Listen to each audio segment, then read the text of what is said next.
Yeah, here we see the road tool, and the road tool is also quite useful for terrain modification. It consists out of certain points, so you move a point, the road texture gets updated, and obviously you shouldn't do it too much, otherwise the corners are too steep, too sharp.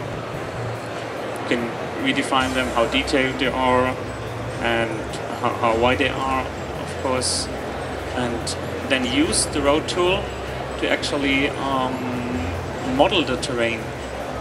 It's by using the integrated align height map tool. See, it automatically creates a nice terrain slope, and you got your road, your mountain already going down here without doing annoying, let's say, by hand sculpting tool. Like for example, in earlier times you had to do it like this, really fine tweak it, but then there's always bumps inside. But with the road tool, you can really make smooth inclines and declines. And then you might want to check out this section if it plays well. So let's drag a vehicle inside and see how it plays. So like this. Yeah, it's working quite well. So, building, for example, such houses here, we came up with a pretty cool GLM granular level modeling system. It's like out of little blocks we build those buildings. As you might see here, it's a repetition of certain elements. So you pick one and you say, put it over here, and you can make it snap, use snap tools to really snap it next to each other. Obviously later you need to detail it. It's like, for example here, single elements, put in a sign, put in some air conditioners to make this interesting looking. The blocks have a simple physics hull inside, and as you will see, if I turn on the wireframe, it automatically culls the background geometry away, and there's no need for any further optimization like placing manually vis areas or portals. It automatically gets culled, and there's a big frame rate after buildings. So anything what is behind this building here, huge polygons here, is automatically cut away. So frame rate is pretty good in such areas. Same thing is for indoors. Indoors is also all little elements you stick together. You can stretch it, you can deform it, you can rotate it. That's pretty much like in a 3D application. Designers place simple objects, and then their artists can redefine them and make them more high poly, more interesting looking. We can actually work in layers. Layers are single elements of a level. For example, a particle artist might jump into the level and add his stuff to the particle layer, and then at the end of the day everything gets merged and automatically updated. The level can be worked on by different people. You might have one art director who is responsible for lighting, so you can jump in and change the lighting. There's no need for calculating light maps and stuff like this, because all these soft shadows are updated in real time. Especially here on the corners, you see really nice ambient occlusion. So these are not shadows, these are ambient occlusion in the corners. And when I move, for example, here the light, you see it's really, there's nothing pre-baked here. It's all calculated in real time in engine based on how accessible this area is by light, how open it is. The material editor allows you not just to change ordinary materials, but to also change the shader parameters. As you might see here, we got almost all shader covered, starting from human skin to ice and all cool liquid stuff. Ocean shaders, for example, one thing where you can change the height of the waves, or you can change the reflection, make it more reflective, the sun multiplier, how to make the sun reflection more. By fiddling around with all these things, you can pretty easily get to a kind of photorealistic results. in no time. I mean, you tweak it, there's no shader recalculation or so, it's all done in real time.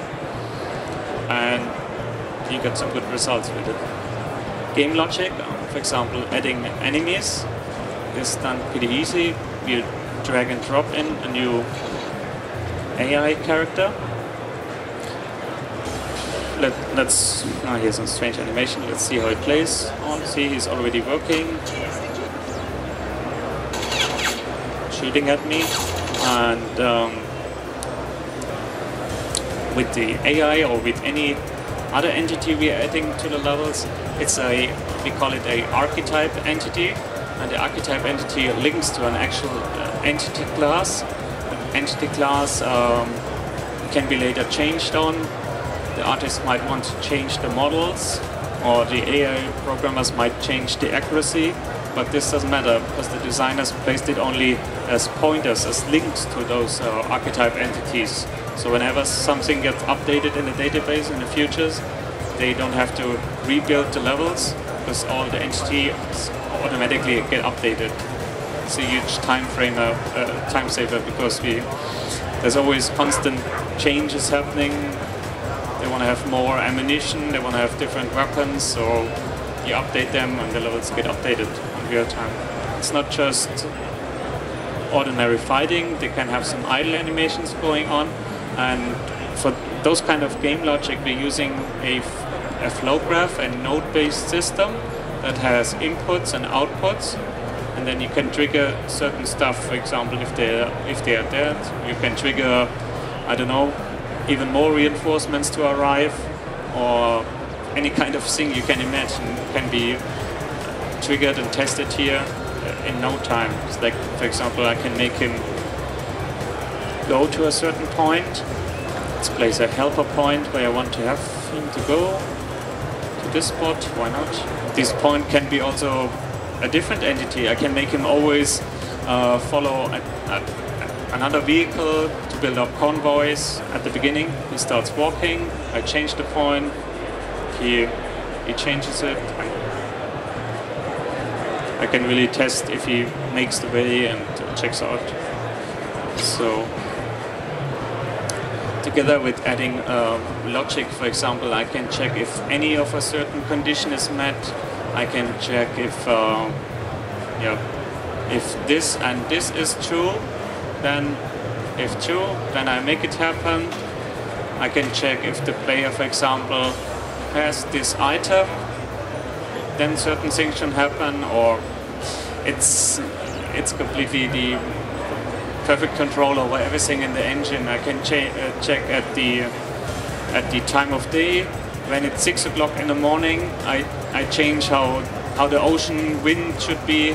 It's completely open, so it's your own little game creation tool, especially with the possibility to put out stuff on the HUD. You can create a racing game in here, or without any programmer's help. It's all visually possible and can be tested, the results in real time here. I just show you here how we do generally our track view animation. It's an integrated track view tool where you can add points to a timeline like this. And at frame 6, the camera should be here. At frame 3, it should be here. And then if you change it, let's move it at frame 1 here. If you change it, it updates. And you can even change now in real time. You can change the timing and add characters here. And you have your own little movie editor within the engine, one mouse click away. Here. I think that's pretty much covers the global topics of the editor that you can build easily and very fast, all aspects of level creation.